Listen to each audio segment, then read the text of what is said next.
কি আর বলবো, all registered user of ইহা, যারা ইহাতে রেজিস্ট্রেশন করেছে তাদেরকেই বলা হচ্ছে। The launch of the reward renewed ইহা নতুন করে লঞ্চ হবে সেটা সম্পর্কে। উই আর অলমোস্ট দেয়ার, আমরা প্রায় সেই জায়গায় আছি বা সেই সময় পৌঁছে গেছি এরকম বলতে চাইছে। দ্য নিউ ভার্সন অফ ইহা is now under technical testing and review. এইবারে শুরু হলো ইহার আবার টেস্টিং অ্যান্ড রিভিউ। একবার আমরা জানি যে টেস্টিং করতে অ্যাডভার্টাইজ টেস্টিংয়ে কত সময় লাগিয়েছিল, এবং সেই টেস্টিং আবার যেন আমাদের একটা ভয় তৈরি করছে, বা ভয় বলতে আমরা আবার আশাহত যাতে না হয়ে যায় সেই জন্যই বলছি। আমরা জানি না যে এই টেস্টিংয়ে কতদিন লাগবে। এই টেস্টিং আগে একবার এই ওয়ার্ডটাই আমরা পেয়েছিলাম, এই শব্দটাই আমরা পেয়েছিলাম যখন আমাদের কিন্তু 15 দিন মাত্র বলা হয়েছিল, আর সেই 15 দিনটা প্রায় 1.5 বছর, 15 থেকে 18 মাস অবধি সময় নিয়েছিল।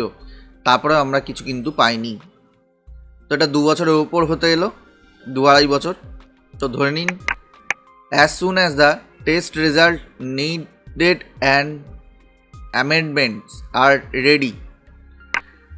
এখানে যত তাড়াতাড়ি টেস্ট রেজাল্টটা পাওয়া যাবে, এবং অ্যামেন্ডমেন্টস বলতে এখানে বলা হচ্ছে যেসব আইন সংযুক্তিকরণ হবে বা কিছু সংশোধন হবে, মানে আইনে সংশোধন করাটাকে অ্যামেন্ডমেন্টস বলা হচ্ছে।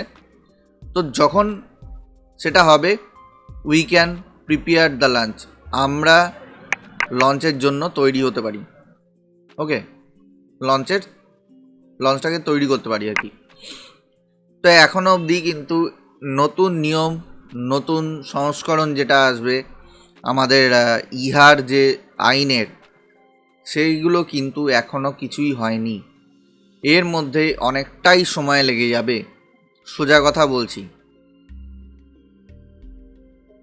Stay safe and stay tuned. মারধর না খেয়ে সেফ তো থাকতেই হবে। তো দ্য ইহা টিম থেকে বলেছে।